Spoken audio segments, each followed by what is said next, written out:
Welcome to Rise and Shine Daily Business Tech Boost with me, Charly Leetham.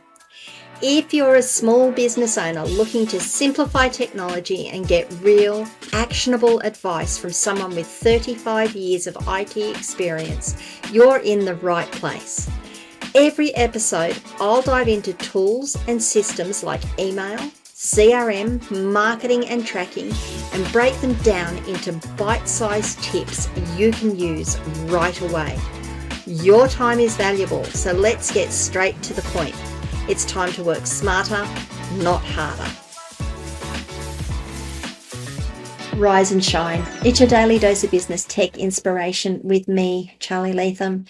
Episode number 471 today, and we are going to continue with our Gravity Forms journey. I don't know if there's much more for me to show you, to be honest. I'm sure I'll find more eventually, and maybe I'll come back and do more. But today we're going to talk about how we can get the entries that have gone in for our Gravity Forms into a spreadsheet or into a CSV format so that you can use it in other programs. Gravity Forms is really quite versatile. Let's just start with the basics on using the data. When you submit a form, it saves it to the database, so you can always go back and get, as long as you haven't deleted the entry through the admin screen, you can always go back and get the data out of Gravity Forms. If you set up the notifications correctly and activate them, it will email you the results of your form as well. So you've got two places where that data is already accessible. The issue is that data is available on a entry by entry basis, and if you want to put it into a spreadsheet or into some form of membership system, you have to copy and paste the data across. Today, what I'm going to do is show you how you can actually export all of the entries in your form as a CSV file so that you can import it into a program. I am going to very quickly, while we're here talking, touch on the fact that Gravity Forms has a really strong API, application programming interface. There are a number of add-ons that you can get that will automatically take the information, well, not automatically, you've got to do a little bit of configuration, of course, but once you've done that, when a form is submitted, it will take that data and it will send it out to different programs. There are add-ons for Gravity Forms that do that, and I might go through a few of those later. And for developers like myself, we can actually use the API to create custom code to do specific things that you need it to do as well. So there's any number of ways with Gravity Forms to get access to the data and use that data. Today, I'm just going to show you how you can export, first of all, the entries for a form, the entries that have been submitted for a form. And then I'm going to show you how you can export a form and maybe move it across to different sites, or if you need to just back it up and you don't want to lose it, but you want to delete the form, I'm going to show you how to do that as well. So let's get on with it. This is our demo site. Here we have our Gravity Forms installed and configured, and we've got a form that we've been working on for a while now. If you are just tuning in and you want to know, this is all really great, Charly, but I want to just know how to install Gravity Forms and configure it. I've got an episode that does that for you. You'll need to go back a couple of episodes to locate it, but I have already done that, and I will absolutely point you in that direction. For now, though, we are just going to look at the form and the entries that we have today that we've configured on this site. So under the Forms menu, if I just go to Forms, I have a contact form already installed and active. We have some entries. I click on the entries that we've got for it. We already have some entries for it. So let's just pretend that there's more than 2 entries here, that there's a couple of hundred entries or 30 or 40 entries, something more than this. And let's just assume that we want to get those out into a CSV format that we can use in another program. You can't do it directly from the form itself, but here in the left hand side you'll notice that under the Forms menu you have an import and export option. If you click on import and export, you've got 3 options available. You've got export entries, you've got export forms, and you've got import forms. Today right now we're going to just look at exporting the entries, and then I'm going to go through exporting the forms and why you might want to do that. So export the entries, make sure that's highlighted, choose the form. In this case, I've only got one form, which makes it easy. Now you can choose what fields you want to export. I'm going to select them all, but let's just say for your own case, I'm going to deselect it. For your membership or whatever it is, we know that we've only collected first name and last name, so we don't need blank columns for prefix and middle name. We don't need the suffix. We definitely need the email address. We need the phone column. We want to know when they want to be contacted, interested in breed, age. I'm just going to keep running through here. We don't need to put the photos of the dogs in, but you can do, and it will give you a link to the image for the photo if that's been uploaded, preference, and the message. There we go. You might want to put in the entry date. You might want to put in anything here. Honestly, a lot of this is not going to be useful to you. This is the data that you probably want to just export for your own purposes. Conditional logic. As with everything, you can add a condition. Export entries if the entry date is greater than yesterday. I'm looking at my calendar to see what it is, okay?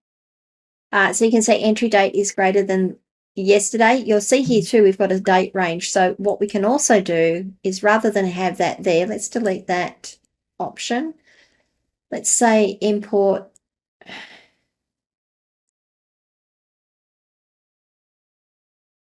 any form, age is 3 to 5 years. So we're only really wanting to look for a dog, for our dogs that are 3 to 5 years old. We can select the date range here. So if it's greater, like you saw I did greater than a particular date, I could here just select anything between the 7th of April and the 21st of April. I'm actually going to just delete those because I know that I don't have much data in here. So we're just going to export the field, what we've got. Click download export file, and it asks you to save it. I'm just going to save that to my download field, download folder, and it's telling me here that I've downloaded it, and I'm going to open it. It's going to open it in Excel for me, and you'll see that I have all of the information that I requested it give me here in my CSV. I can now take that, because it's a CSV file, it's a standard format, I can take that and use that anywhere. So that's how you export entries. Now, if you had multiple forms, you could select the form that you wanted and export the entries from a specific form. Your entries need to be exported on a form by form basis. What happens though if you're migrating sites, or you've got another site that you're creating, or you're having problems and you want to delete the contact form and start over, but you don't want to really lose all the work you've done on it?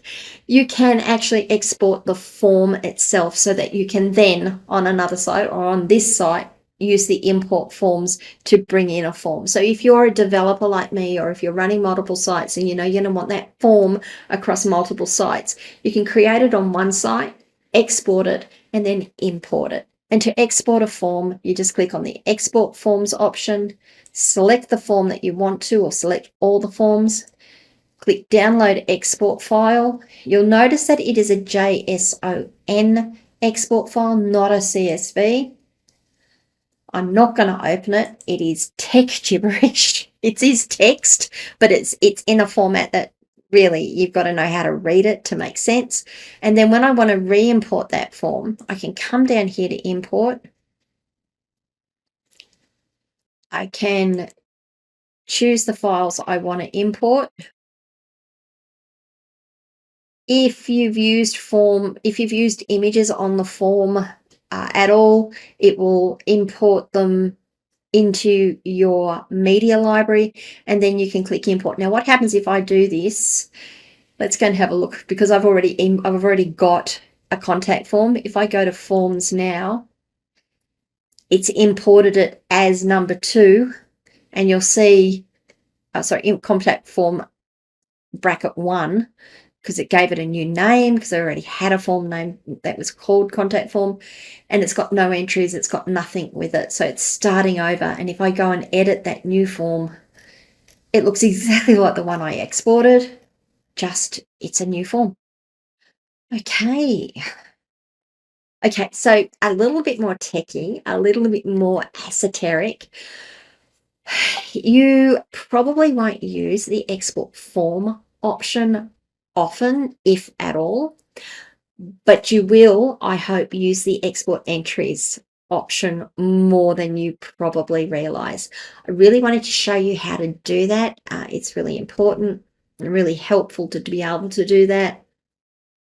And it's going to make your automation, it's going to make your productivity just that much better. I do have to point out that in the show notes, so I'm just going through all the things that I need to do as I close up these videos. I do need to point out that in the show notes for this episode, I have a link to Gravity Forms. I do make a small commission out of anything you purchase from that link, so I do appreciate it. I do just need to make sure that I tell you that, though. If you have any questions, if you have any comments, if you have any feedback on this video, please leave a comment wherever you are watching or listening to this video. You can always come across and join me on our locals community, askcharlyleetham.locals.com. It is for business owners who are trying to get hold of their tech and making their tech easier for them to use. That's what it's for. If you got something out of this video, please give it a like. And if you haven't already, please subscribe to the channel and ring the notification bell so you find out when I drop more content. And I will see you guys all tomorrow.